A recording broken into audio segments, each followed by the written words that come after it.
Good evening, everyone. Thank you for joining tonight's town hall with the Premium Cigar Association and Cigar Rights of America. To say we're living in extraordinary times is an understatement. COVID-19 alone has presented many challenges to our businesses. However, the premium cigar industry is used to enduring challenges and remains resilient in spite of them. Today's town hall's purpose is not only answering the question, what has our trade show done for me lately, but also, what will my trade association do for me in the future?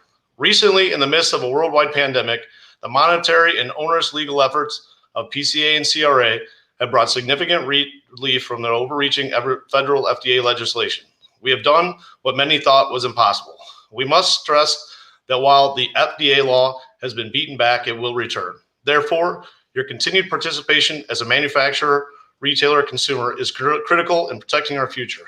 Today, we'll talk about that and what it means for your business. First person I'd like to introduce is Mr. Michael Edney, the joint counsel for both CRA and PCA. Mike was the architect of the legal arguments that upended the FDA warning label and substantial equivalence rules. He'll explain where we are and how we got there. Thank you very much, Corey. It's a great honor to be with all of you, even by video. I very much look forward to meeting all of you when this pandemic passes and we all gather again for the Premium Cigar Association trade show. The speakers who follow me hold a special place in my heart. You have the leaders of the Premium Cigar Association and Cigar Rights of America, and luminaries of the premium cigar industry. These are the men who scaled the cliffs and saved the premium cigar industry. They saved its corner tobacco stores, its artisan craftsmen, and its connoisseur consumers from ruinous government regulation that would have changed our lives. If you will permit me a few moments, I want to tell you the story of how these men pulled the premium cigar industry back from the brink of disaster. To do so, I need to take you back 4 long years to 2016. Then the United States Food and Drug Administration, a government agency part of the alphabet soup in Washington, had just issued a sweeping and devastating regulation of cigars. And the FDA had just rejected our industry's long-held beliefs and arguments that premium cigars are different from all other cigars and tobacco products. The FDA then threw premium cigars into a regulatory scheme made for cigarettes. Our premium cigar family was then facing an ugly and uncertain future. The new rule required warnings covering 30% of every box, and really any communication about cigars. That meant that every one of our beautiful cigar stores would turn into a museum for garish government warnings. An ugly warning would hang off of every cigar box, every shelf talker, every picture of a cigar, every branded clock or aluminum sign, every mailer, every email, every text message you send to your customers. The government wanted to make our stores repulsive. But the regulation didn't stop there. It required every premium cigar entering the market for the last 15 years to go through an FDA product approval process, what the FDA called pre-market review. What they had in mind was similar to the FDA approval process for a prescription drug, and it threatened to make the FDA process for the new COVID vaccine look like a walk in the park. Each new cigar, each new edition, each new special blend would require an application with extensive studies and laboratory testing. Each would have cost tens, if not hundreds of thousands of dollars. On top of all of that, the FDA was poised to require scientific testing of every cigar, new or old. They called this harmful or potentially harmful constituent testing, which is a mouthful. They abbreviated HPAC testing, and you'll hear about that later. This would have cost tens of thousands of dollars per cigar. The wonderful thing about the premium cigar industry is that no individual cigar is like another, even in the same box.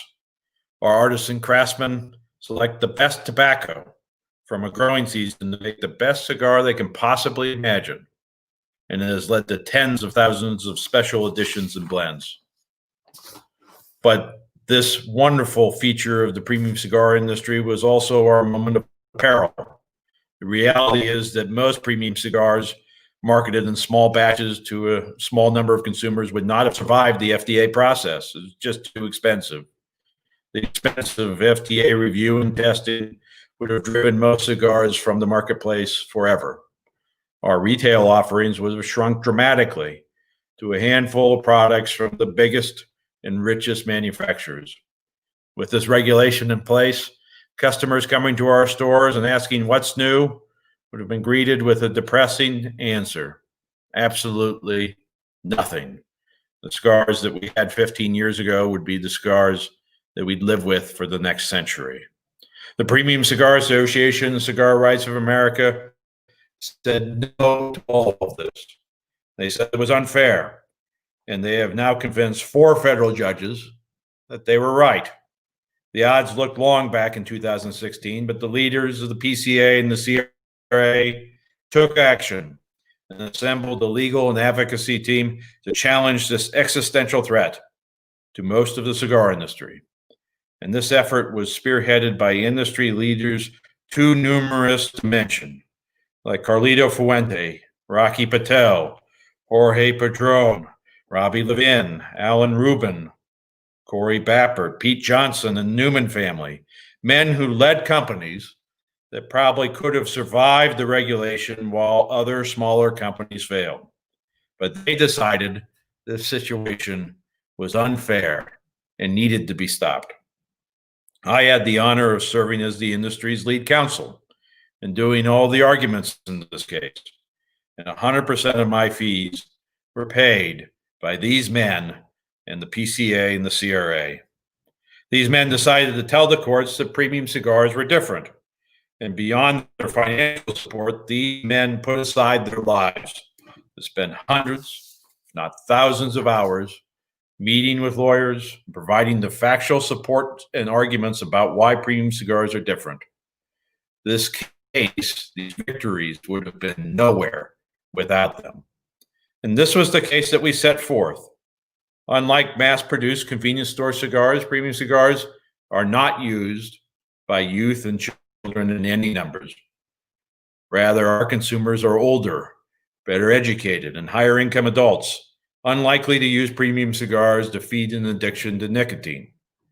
Premium cigar consumers use the product very infrequently. Again, unlike cigarette consumers, the median cigar consumer uses the product 1.4 days a month, which is far less than users of mass-produced cigars and cigarettes. Only 3% of premium cigar consumers have one every single day. Paradoxically, the FDA process would have been most expensive for the premium cigar industry rather than cigarettes and mass-produced cigars. As I said, our brands are specialty products made in small batches and serving hundreds or maybe even a few thousand customers. So tens of thousands of products would have had to go through the FDA approval process and resize their craft boxes for these massive warnings. But a cigarette manufacturer, on the other hand, could take a product, one mass-produced product, through the process, pay about the same amount of money, and serve tens of millions of individuals. Now, this just shows how the premium cigar industry couldn't make it through the cigarette process. We just don't have the volume. We don't have the customers for any particular cigar to justify the expense of pushing it through the FDA process. But we built the case that the FDA was using, with premium cigars, a bazooka to kill a fly. That premium cigars presented no public health problem that merited this massively expensive regulatory scheme. To build this case, we submitted a 1,000-page comment to the FDA with scientific evidence proving our point. And we made our case to the federal courts, carefully picking our spots to go after the most expensive parts of the regulation. We started with the grotesque warning labels.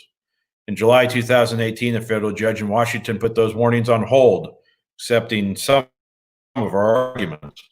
And in February 2020, the same federal judge struck down the warning labels for premium cigars.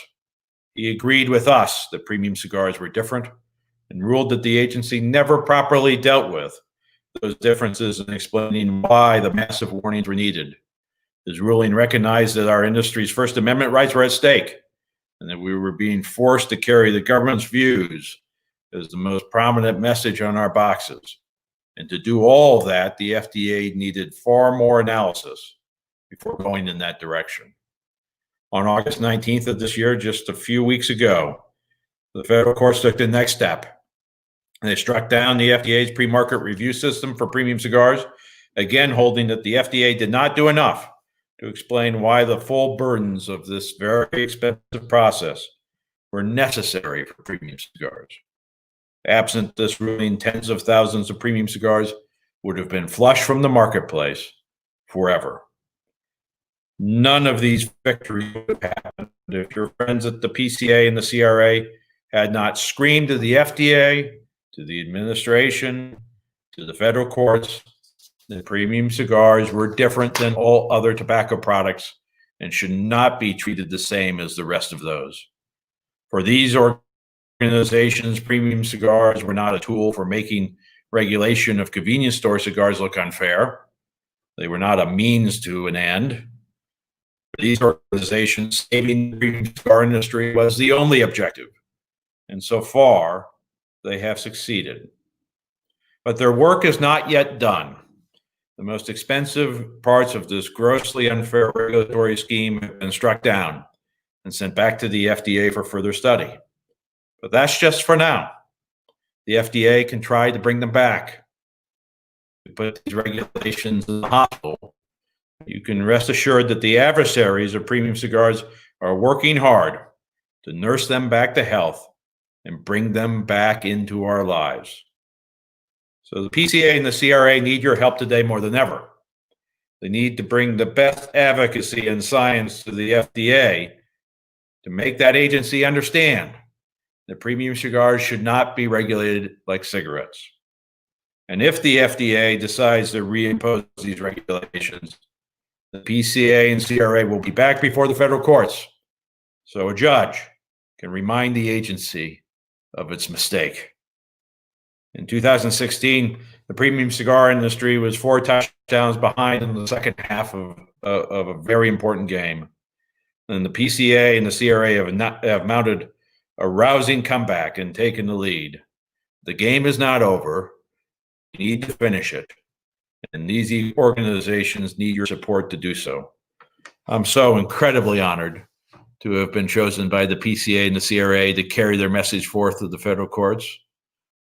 I'm so grateful for the federal courts for having understood that premium cigars are different. And I'm so grateful for all of you for backing these arguments and supporting this industry through this difficult time. Thank you, Corey. I look forward to listening to everybody else this evening. Thank you. Thank you, Mike. These legal fights to date are not inexpensive. Some did not think the fight was worth fighting because it was considered a David versus Goliath approach or a waste of resources. The PCA and CRA adamantly disagreed and have spared no expense in protecting our industry from the FDA warning labels and the invasive and overreaching substantial equivalence process. The fight is not over, so it's imperative we remain fiscally ready to withstand more litigation in the near future. To give more insight into this is PCA Executive Board member Scott Regina. Good evening, and thank you for having me on the call. My name is Scott Regina, and I am the current treasurer of the PCA. On behalf of the PCA and the CRA, I want to share with you a financial summary of how your membership dollars have contributed towards the legal and legislative efforts to protect the handmade cigar and pipe industry during the last 10 years. Since 2010, these associations have spent over $25 million to protect this industry. $17.5 million of this by way of lobbying across the USA and state capitals and on the Hill in Washington, D.C., carrying our message that handmade cigars and pipes are different. And when legislators failed to understand our message, these associations spent just under $8 million to take the issues to the courts. And from the members contributing directly to the PCA PAC and the Puro PAC, these PACs have contributed $800,000 to legislators championing our cause. We believe in small business. It is the backbone of the U.S. economy and this industry. We believe that no company should look to weaponize the government through regulation to gain a competitive advantage or control market share.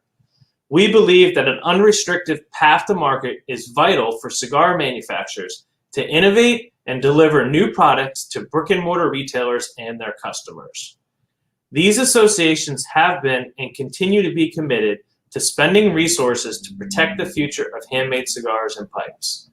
The recent court rulings are huge, but this is a journey, and the next fight will be right around the corner. By participating in your associations, by renewing your memberships, and by trade members attending and participating in the July PCA trade show, you help fight the fight. We need you now more than ever. Thank you. Thanks, Scott. Each association also has in-house legislative directors that are building relationships through outreach at the FDA, SBA, and Congressional Budget Office. Both associations have teams of lobbyists continuously in contact with both the House, Senate, and White House in Washington.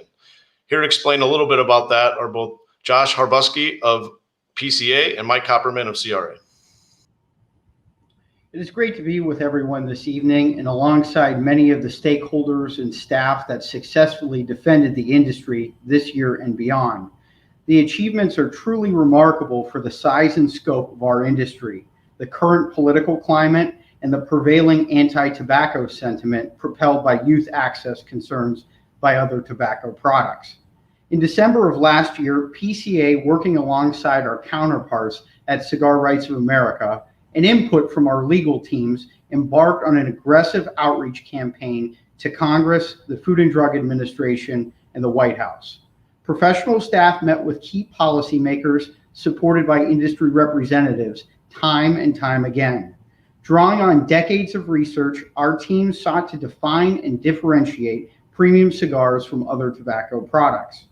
We approached these meetings knowing that premium cigars do not have a youth access issue and in fact are statistically consumed by adults at the average age of 30 for the first time. We also emphasized premium cigars' infrequent use, lack of threat to public health, and key health and economic impacts to family-owned manufacturers and small business brick-and-mortar retailers. In the midst of our agency outreach, we were supported by a variety of longtime congressional allies, especially from the Pennsylvania and Florida delegations.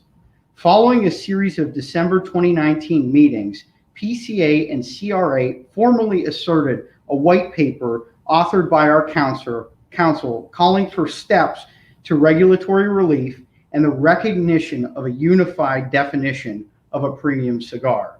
In January, the Food and Drug Administration acknowledged premium cigars as their lowest enforcement priority due to their lack of appeal to youth, validating a key talking point in our playbook. The Trump administration also set up a working group specifically on the issue of premium cigars and frequently met with our staff and congressional allies throughout 2020, both virtually and in person.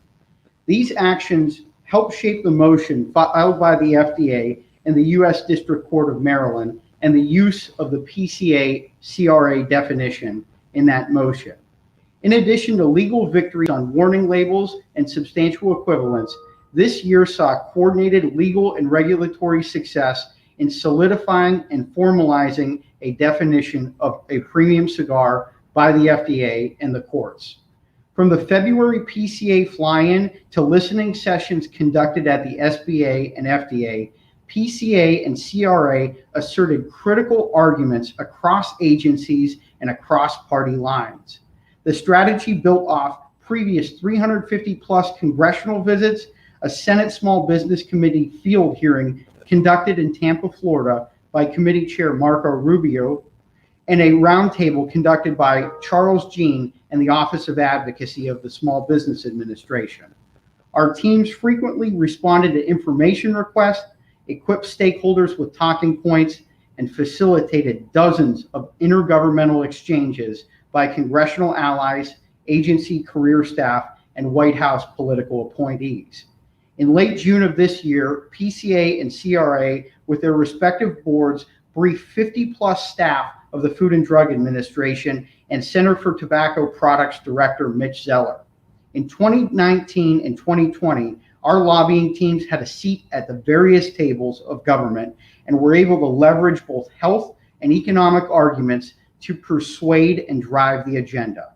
Our aggressive but calculated approach to government relations will continue at both the federal and state levels as we face the next set of challenges.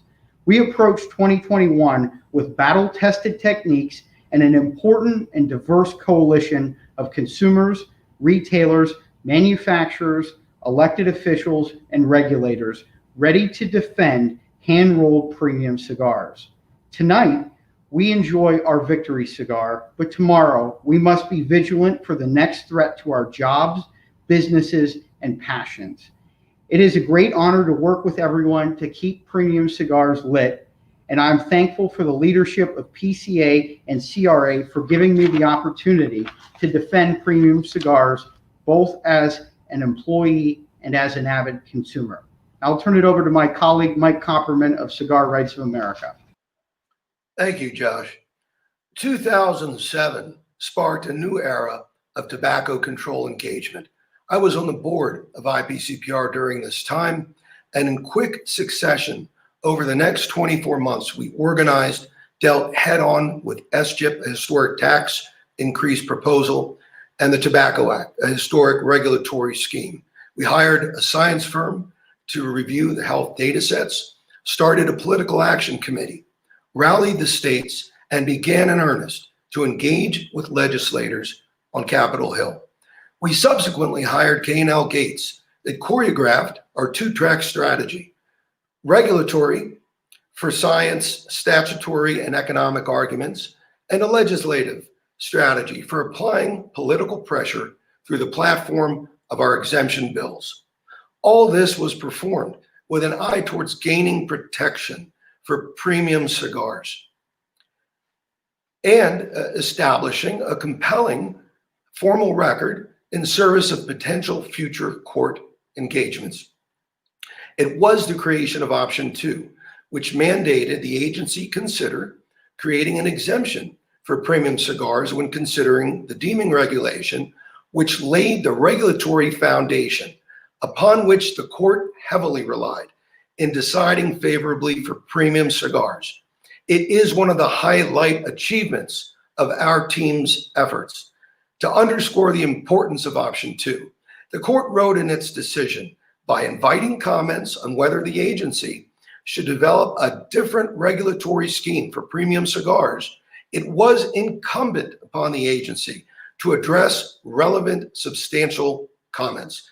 The FDA failed to meaningfully respond, and that opened the door for the judge's positive decision. Make no mistake, Option 2 was successfully created, lobbied, and adopted as a choice for consideration due to the concerted efforts of dedicated lobbying professionals and all of your support. From the data set creation that justified it, to the cost-benefit analysis that warranted it, to the relentless political pressure created by good lobbying and the strategies, tactics, management, and shepherding of the definition we as a team largely offered. In the 7 years following the advent of the Tobacco Control Act in 2009, we spent 50,000 plus man hours that included a 27-senator coalition led by Paul Danino, as well as deep and meaningful relationships with appropriators and members of committees of jurisdiction for the FDA in both the House and the Senate, quarterbacked by Dennis Potter. With limited resources, we have consistently punched above our weight. Since that time, we've directed hundreds of thousands of grassroots communications to Capitol Hill and the administration, researched, composed, and submitted half a dozen citizens' petitions to the FDA, and well over a dozen docket comments and guidance correspondence. We've met with over 1,000 interested parties in the administration and Congress. It can't be overstated that the relentless pressure on the administration by the CRA and PCA lobbying teams is what ushered in the climate for this ruling and our current success. Without the devoted support of our consumers, retailers, manufacturers, past and present members of both boards, Scott and Josh, and our CRA team, Dennis Potter, Paul Danino, Cody Cardin, Harrison Clark, and Glenn Loop with 12 years of dedicated leadership, none of this would have happened. Thank you. Thank you, Mike. Not having a trade show in 2020 has created significant financial disruption across our industry. However, we remain committed to supporting our state associations both financially and administratively. We feel like this is likely to bring us the most immediate threat to our industry. Here to talk about this is PCA Executive Board Member Greg Zimmerman. Hello, everybody. It's great to be here with you tonight. My name is Greg Zimmerman. I'm the current Vice President of the PCA and State Legislative Chair. 2020 has been an unprecedented year with the devastating effects from the global pandemic, causing economic stability in the U.S. We as retailers and manufacturers of the premium cigar industry have experienced government-mandated shutdowns, or at the very least, punitive modifications of our standard operating procedures. In locales where brick and mortar stores could remain open, very strict guidelines were put into place that detrimentally affected our businesses. Trade shows were canceled, fear of travel, fear of interacting in public all put additional strains in an already strained industry. But this is only the beginning. 2021 will no doubt bring more challenges to our industry. First, the uncertainty of further breakouts of COVID that may affect buying patterns of our consumers. Second, and possibly more devastating, is how state and local government look to make up the huge budget shortfalls they are experiencing because of COVID. Many states have already stated that they will need to increase taxes to close these budget gaps. And being we are low-hanging fruit, we will undoubtedly be one of their first targets. States that have once been considered safe states are now recommending tax increases and more restrictive smoking bans. There have been dozens of states that have stated they will need to increase taxes, and we're not even into 2021.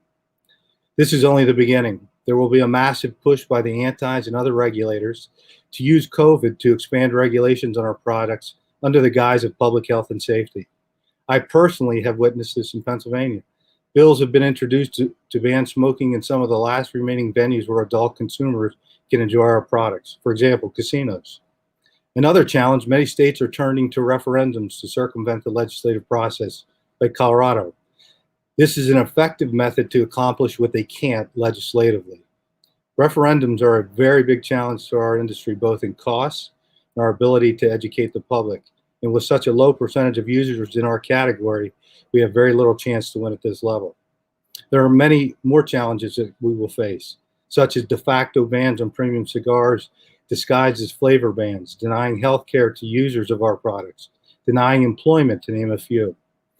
The PCA and CRA are actively monitoring of these state initiatives as we speak and are employing comprehensive strategies to combat them. Some of these initiatives include conducting regional and state training sessions, formation of more state associations, increasing membership and interaction, increasing overall membership, updating enhanced communication through cigaraction.org, just to name a few. But make no mistake, PCA in coordination with CRA will meet all these challenges head on. Even in the light of our current challenges and reduction of some of our resources, we have been able to manufacture some significant wins, such as California with the premium cigar exemption and Michigan with tax caps. There have been other trade associations out there that claim they've been serving in the best interest of the premium cigar industry, especially at the state level. This could not be further from the truth. In some cases, they've actively opposed initiatives that would support the premium cigar industry. It is vital more now than ever before to support the PCA and CRA and the PCA trade show, which is the primary funding mechanism for issues that face the premium cigar industry, and fund the advocacy for all in the premium cigar category at the federal, state, and local levels. The investment you make now by supporting the PCA trade show will help us all ensure a successful and vibrant premium cigar industry. Thank you. Thank you, Greg. 2020 was the first time in 80 plus years we did not have a trade show for the PCA. This has created some challenges for both organizations, but we're excited about getting back to Vegas in 2021 and moving forward. Here to talk about this is PCA Executive Board Member John Anderson. Good evening, everyone. As Corey said, my name is John Anderson. I'm a retailer in Washington, D.C., and the president of the board of the PCA. The 2021 annual trade show and convention is on and will be better than ever. The PCA has been working nonstop on preparation for next year's event, and we can't wait to bring the entire premium cigar and pipe community together once again. I want to personally thank the manufacturers who will be speaking tonight during this town hall, as well as the other manufacturers who have been involved in the planning of the 2021 show. Their help and guidance as we look to make next year's trade show better and more inclusive has been invaluable. The insight and guidance from the manufacturing members will ensure that next year's trade show will be the best ever. The trade show and convention is the industry's most important cigar event, and we look forward to seeing you all there. When COVID hit and changed the way we were all used to doing business, a lot of difficult decisions were made as cash flow became an issue for retailers and manufacturers alike. As you are all aware, the PCA had to take the step to furlough our staff so that we could rework the budget to ensure the association's long-term viability. While the decision to furlough PCA staff was one of the toughest decisions we have made as a board, it was necessary in the short term. Tonight, I'm pleased to announce that the PCA will be bringing back from furlough Lisa Cox, Senior Director of Trade Show and Events, on Monday, October 5th. Lisa will once again focus her experience and energy on the trade show as we finalize all of the details. We will be announcing continued staff returns in October as we move forward with that planning. I also want to take a moment and thank Scott Pierce and Joshua Habursky who have been burning the midnight oil to ensure that the association continued to operate as seamlessly as possible with a skeleton crew. They have both worn many hats during this time, and I believe we all owe them a debt of gratitude for what they have been able to accomplish. Thank you, Scott. Thank you, Josh. The dates of the 2021 PCA Annual Trade Show and Convention are July 9th through the 13th and will once again take place at the Sands Venetian Convention Center in Las Vegas, Nevada. Move-in dates for exhibitors will be July 6th through the 9th. Friday, July 9th will be a day dedicated to education, legislative and policy strategy, as well as celebration for both retailers and manufacturers alike. The revamped and updated 2021 Annual Trade Show and Convention will bring new opportunities for PCA members to engage with manufacturers and association leadership to provide feedback on the important issues facing the industry and our organization. In addition, as a retailer, I look forward to establishing new vendor relationships, as well as more ways for our retail members to learn about new products. For those of you who are not aware, there were numerous PCA manufacturing members who had committed to making PCA trade show exclusive cigars. Those cigars would have only been available to attendees of the 2020 show. Manufacturers who committed to this program will be reaching out to retail members who have paid their 2020 dues to offer the exclusive, which will help drive customers to your store who are in search of the newest, latest, and most innovative products coming to market. There's still time to renew your membership. The cigars are worth it, as is the advocacy that's going on behind the scenes. So I want to talk about the trade show for a minute. Why is the trade show important? There are many reasons, but there's one that is the most obvious, and it's quite simple. The PCA trade show is what funds our fight. As one mentioned earlier, millions of dollars has been spent in advocacy and litigation. The PCA alone has spent over $16 million over the past 10 years. This is all due to the proceeds from the trade show. Everyone's participation matters. We are all in this fight together. There are other tobacco trade shows, but I want to make something quite clear. The PCA trade show is the only industry trade show that puts 100% of its proceeds back in defending our stores and our products. That's right. 100% of the proceeds from the trade show is what has funded this fight for the past 10 years. It is more important than ever that we come together, united in our commitment and efforts to protect and preserve the premium cigar industry and our businesses. For those manufacturers who stayed with us and supported us by keeping your booth deposits on file, we sincerely thank you. 84% of our exhibitors rolled over their trade shows deposits to 2021. Your partnership has been a critical component to keeping us engaged in our policy fights. For those who have not yet booked a booth for 2021 or needed your deposits back for cash flow purposes, we totally understand. The PCA will be reaching out to you in the coming weeks to secure your spot at next year's pivotal event. I look forward to catching up with all of you, sharing a cigar, and celebrating our industry victories in Las Vegas in July. Thanks. Thank you, John. Our fight is everyone's fight, protecting premium cigars and all hands on deck approach, and united is the best way forward to protecting our future. To speak about this is Cigar Rights of America board member Jorge Padron of Padron Cigar Company. Thank you, Corey, and good evening, ladies and gentlemen. By now, many of you should be aware that the premium cigar industry is at a critical juncture. For years, we have fought to preserve the integrity of our products and its traditions. We have explained to anyone who would listen that our products, consumers, and distribution channels are unique. Like many of you who are on this call, Padron Cigars is a family-owned and operated business. For years, I have repeated to many that the premium cigar industry is different than all other industries. This is an industry driven by relationships, innovation, and passion. Over the last 6 years, many people have asked me why I would fight so hard against these regulations. I explained to them that had these regulations been in effect 25 years ago, Padron Cigars would not be where it is today. I remember the countless hours of work and sacrifice that my father dedicated to starting this brand. I also remember the joy in his face when people accepted and showed appreciation for his product. All of the work that was put in to establish our brand would have been nullified by these senseless regulations. I realize that the diversity and the entrepreneurial spirit are what make this industry so special and different. I believe that all manufacturers, regardless of size, should have an opportunity to succeed. The consumers are free to decide what products they will purchase, and the retailers will decide what brands they wish to sell in their stores. The product and its quality are what should be the ultimate measuring stick of whether a brand succeeds or fails.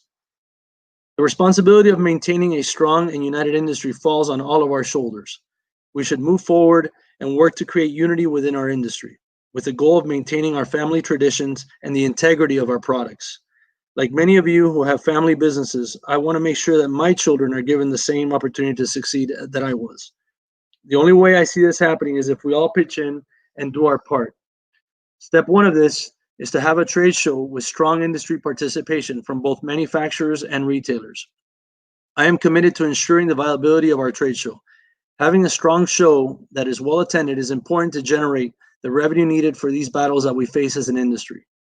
These future threats that we face as an industry will affect all of us, manufacturers and retailers alike. I encourage all manufacturers, large and small, to participate. Take advantage of the opportunity to build relationships with those who will be representing your products on the front lines. Padron Cigars, along with many other premium cigar manufacturers, have committed to developing products that will be sold exclusively to show attendees. These new products and concept will be launched at the 2021 trade show in Vegas. Again, these products will only be sold at the show to those who are on the show floor to place orders.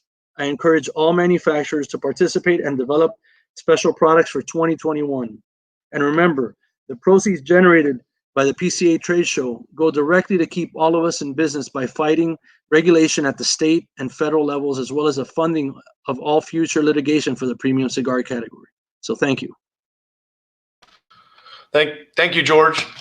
I hope today we've helped you understand the value and importance of what we have done to protect our businesses today. But the threats will continue whether federally, state, or locally. It's imperative that we remain engaged and look ahead to the future. There is a call to action, and here to speak about that is both CRA board members, Rocky Patel of Rocky Patel Cigars, Carlito Fuente of Fuente Cigars, and Gabby Caffey of the Boutique Cigar Association. Thank you, Corey. Good evening, ladies and gentlemen. You know, I started my premium cigar company in 1995. The story is really against all odds. Nobody thought we'd ever succeed. Nobody thought we'd amount to anything, but we stayed determined, resilient, and true to our beliefs in working hard and making sacrifices amongst family and friends to prosper. I thought we were going to lose it all when I received news that the premium cigars were going to be taxed at $10 per cigar as part of federal government's S-chip program. I was nervous with Jeff Borshowitz. We went to Washington, D.C., had no idea how to meet a congressman, senator, congresswoman, really was not much involved in politics, and we were scared of saving our businesses, simply that. We went to the cafeteria. I stood by the Coke machine waiting for congressman, senator to come by during lunch and just plead, please, senator, this is about an entire industry. This is about thousands of jobs. This is about, you know, everything that concerns the premium cigar industry. And finally, I saw Senator Harkin come up to the Coke machine with his burger, and he was kind enough to give us an appointment for 3:30 in the afternoon, and slowly the doors opened up. But you know, we were fledglings. We were rookies at that time. It was a learning experience. The mass market companies had an advantage. They had an agenda, and we had no idea how to cultivate the relationships. We were late to the game. We learned from our rookie mistakes along the way. Then here comes the FDA with this grossly outrageous, overreaching, and burdensome regulation. With the help of our lobbying team and taking advantage of some of our star power, we quickly learned how to cultivate the relationships on the Hill. Flying to DC on countless occasions at the drop of a hat to build a relationship. Walking endless miles between the Russell, Hart, Longworth, and other federal buildings over many years to nurture these relationships and educate them on the issues. We have to remain constantly engaged because often staff members change over the election cycle. Additionally, we've secured and met with senior officials from the FDA, HHS, Department of Justice, Small Business Administration, Office of Management Budget, and even the White House. Many of the senators and congressmen and women have accompanied us in meetings with senior cabinet members at the White House and Domestic Policy Council. Many have joined our cause with private letters to both the FDA and the White House. The cost of all this adds up over time.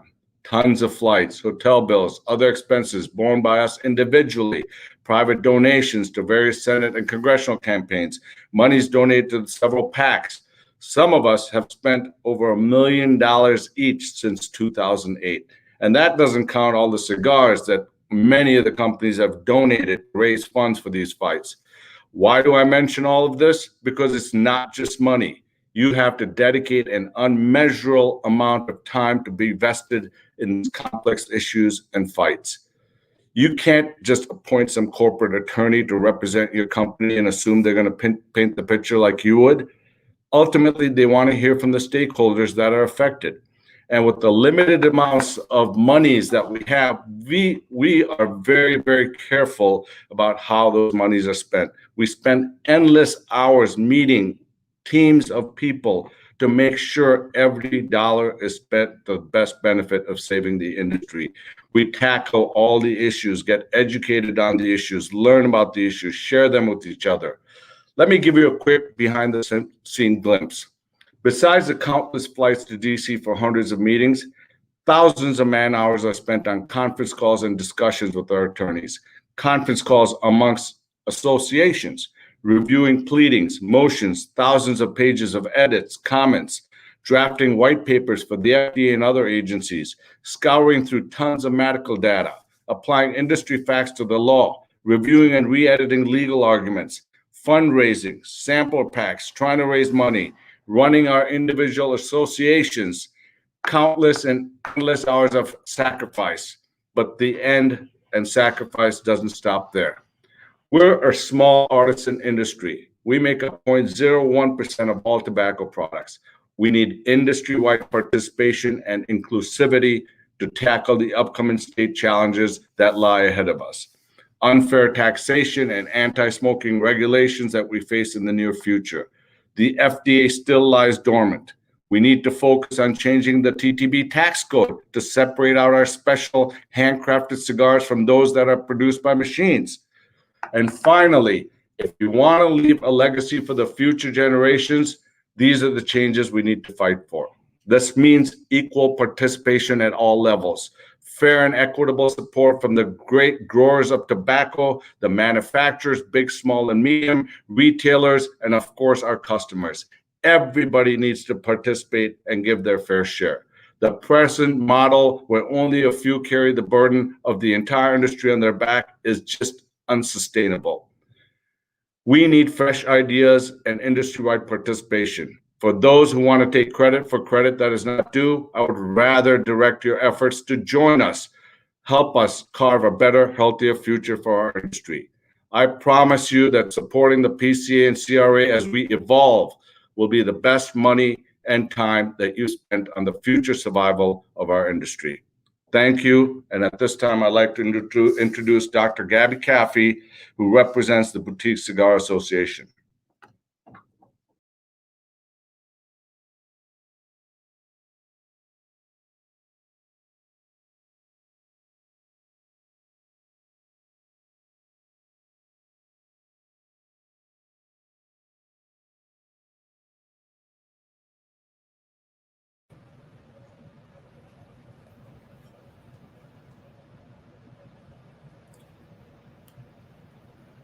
I'd love to hear from Mr. Caffey, but if he's not here and he's having some technical difficulty, if I may step in, I will leave off where my colleague Rocky. First of all, I want to thank everyone. Oh, there he is. How are you, my friend? Welcome. Good evening, everybody. Welcome. Forgive me. Guys, good evenings. I apologize. We had internet problems here. We've got a storm moving into South Florida. I want to take a moment to speak to you guys from the heart, and I'm sorry I interrupted Mr. Fuente. You know, over the past few years, ever since I got into the industry back in 2013, I never realized how much of a fight we were going to have to put up. And part of the passion and the love that I have for premium cigars was creating an association called the Boutique Cigar Association with Kerry Horney and Armin Caprelli. And us three guys really came together and formed an association to really be the voice of the small producers, companies producing 200,000, 300,000, 400,000 cigars a year. You know, this industry, I'm so honored and so humbled to have been invited to be a part of this call with the legends that are speaking this evening. But I want you guys to know that this industry is also comprised of many, many small companies. And I want to tell you guys this from the heart, how grateful I am, how grateful we all are because of the efforts of the PCA and CRA. I can wholeheartedly tell you that the 40 companies that are members of the Boutique Cigar Association can proudly say that we're still in business today. You know, we did our part as small companies with small resources, trying to come together and support the PCA and CRA as best as we could, considering the size of our companies. But now more than ever, I want everybody to know that the Boutique Cigar Association, my company, Cafe 1901 Cigars, and every company that is a member of the BCA is proudly now a member of the PCA. I can't speak for all 40 members, but I can speak on behalf of the directors and on behalf of my company. We're going to move forward. We're excited. We're proud to support. And I want you guys to understand one thing. After 10 years of fighting, 10 years of struggle, we've done something historic. The PCA and CRA have done something historic. They have finally segmented premium cigars into a category unto itself. If we wanted to achieve a point in history where our products are treated differently, the first thing that we needed to do is identify and literally create our own category. So for that, I commend you all. This is probably one of the most exciting times in history to be in the premium cigar industry. We, as a small association, have received nothing but love from everybody. All the board of directors at PCA and CRA have been extremely supportive. Tremendous mentors, everybody from Carlito Fuente, Rocky Patel, Alan Rubin, Drew Newman. The list goes on and on. So I want to say thank you to everybody. I want you guys to know that moving forward, we were going to form one beautiful coalition, and we're all going to be speaking one language, which is premium cigars. As Carlito Fuente says, we are all one, and I believe it now more than ever. I've seen it. Thank you all very much. I love you all. On behalf of the BCA, thank you very much, and it's an honor, and we're humbled to be participating in on this call. Thank you. Thank you very much, Dr. Coffey. Thank you. And I want to thank all my colleagues. I want to thank the board of directors of PCA, Mr. Edney for his great, very elegant presentation. You know, this is my life. And, you know, when we all were facing this struggle, I wasn't fighting for our business. I was fighting for my life and the life of everyone who has poured their heart and soul, their passion to bring pleasure to people around the world. I can't forget where I come from.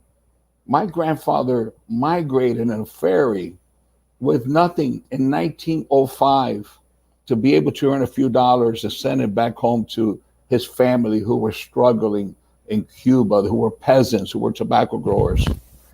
And to know that I am a product of the American dream. I don't forget where I come from. I come from that little wooden house with a tin roof where I was born. And to me, we hear about, we hear the stories about the manufacturers, the farmers, how they're up at 5 a.m, how they're struggling, how every little intricate part of this so complicated and passionate industry come together to bring the pleasure, to bring people together. But when I say people, so many people talk about the romanticism or the hard work or the struggles of the farmer, of the manufacturer, of the handmade cigars.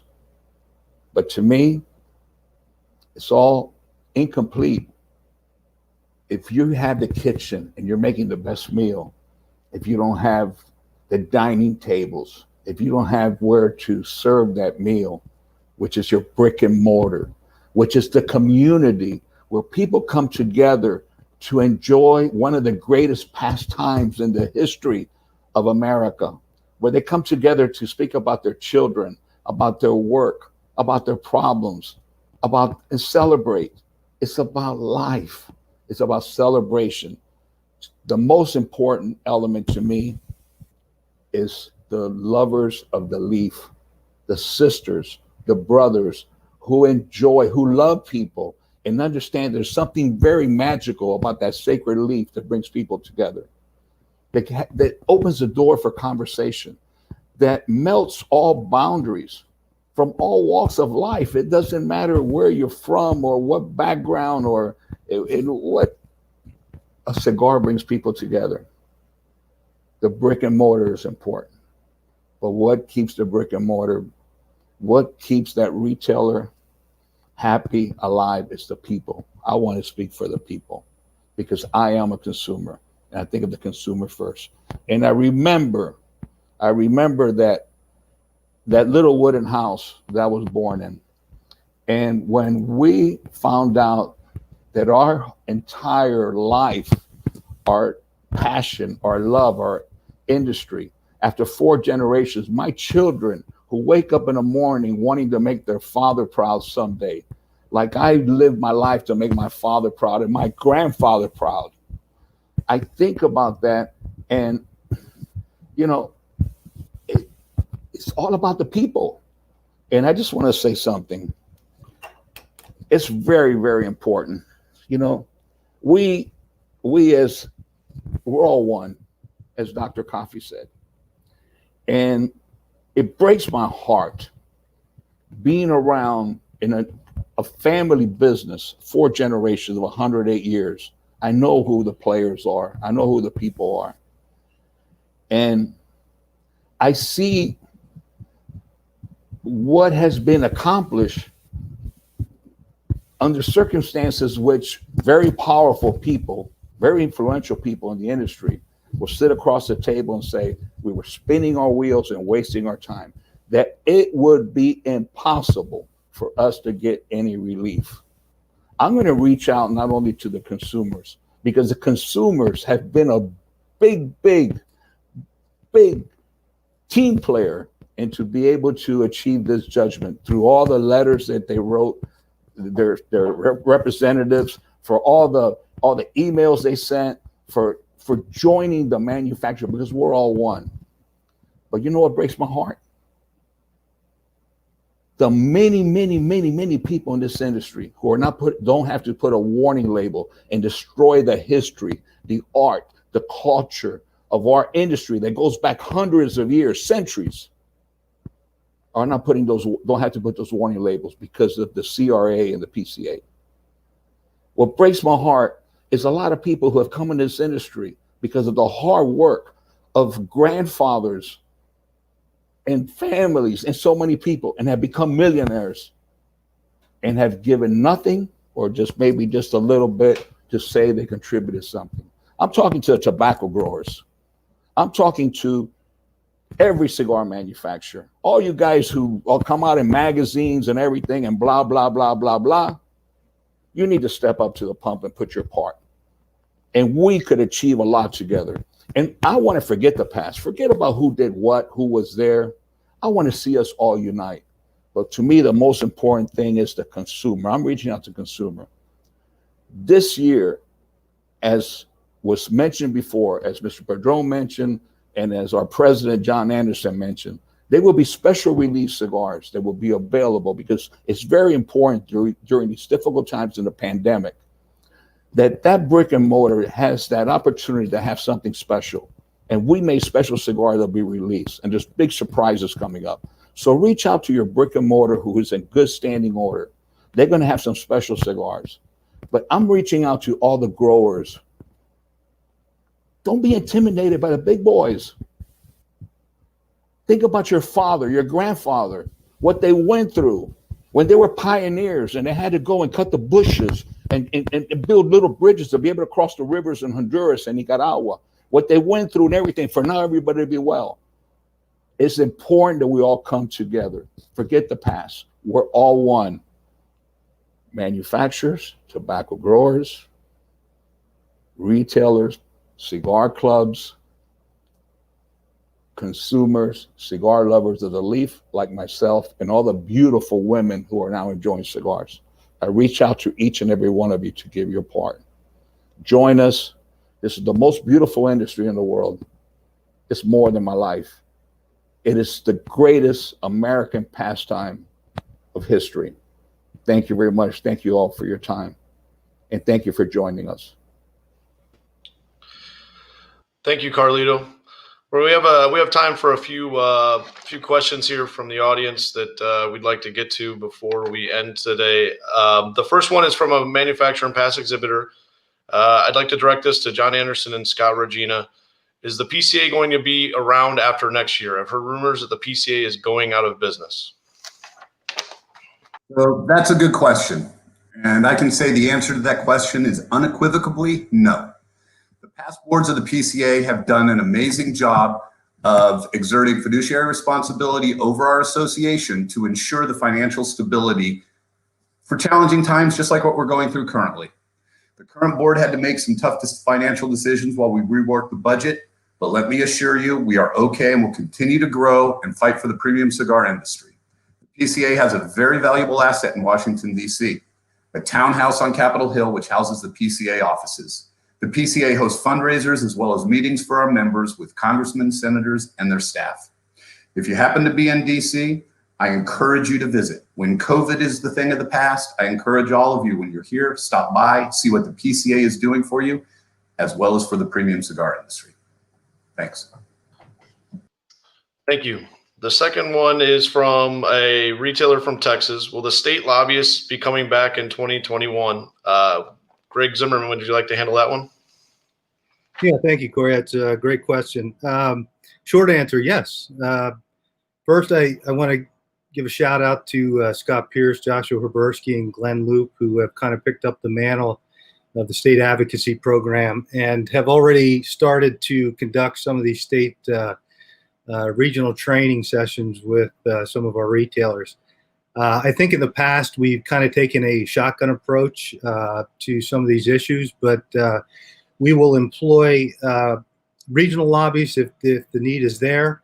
We will employ individual state lobbyists where they are experts in their field in particular states when needed.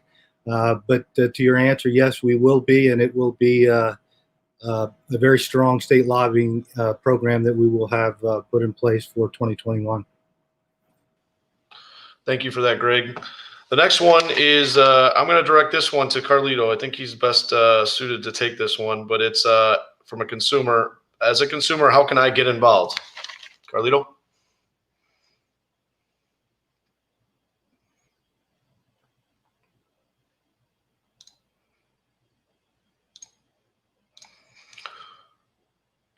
Well, since Carlito is not there, do you think we can get Rocky on for that? Well, the consumer is very, very important, Corey, to us. And, we built the CRA based on the consumer arm. I think all the consumer memberships have helped us, I think, raise over $1.6 million. We plan on carrying on the advocacy with the consumer. If you go to the CRA website and join as a member, you get a call to action anytime there's an issue on a particular state, a particular county, and we expect and hope that you get involved and get the letters out. But I think the most important thing is if you can cultivate a relationship with your local congressman, with your local senator, and talk to them about why you enjoy premium cigars and why they're different and they're not a habit and kids don't smoke premium cigars. And even if you're a retailer, invite them to your local store and just start cultivating relationships. So when they are actually trying to pass a tax, like in the state of New York, where it's increased to 70 or 80%, and it's not viable for you to be able to buy a cigar, you're going to buy it from the next state. And so I think those types of messages of advocacy that go back to your local state legislatures and go back to your federal congressmen, senators, and that involvement and engagement helps. So, look for the CRA website. We're going to be working very, very closely with the PCA to come up with some fresh ideas to work together to grow the consumer arm and get the consumer arm more involved. So look for that in 2021. Thanks, Rocky. If Carlito's back, we can have him say a couple words. Oh, no, thank you very much. No, I was just, I get so passionate and I get so emotional and everything. I was falling off my seat. I didn't realize it. So I had to light a cigar. But of course, listen, that our goal is something that maybe we made a lot of mistakes in the past. CRA has made mistakes, the PCA, IPCPR, but you learn from your mistakes. But, by falling, by skinning your knees, you learn and you know what to do. And one of my goals, and I think our goals, we're going to find a way, we're going to find the right way that we could have a very, very successful, profitable convention for everyone, for exhibitors and for retailers with special products that you only will be able to buy at the PCA convention. Because I know my colleagues we've all agreed that we're going to do this to really give it support the way it should have been done forever.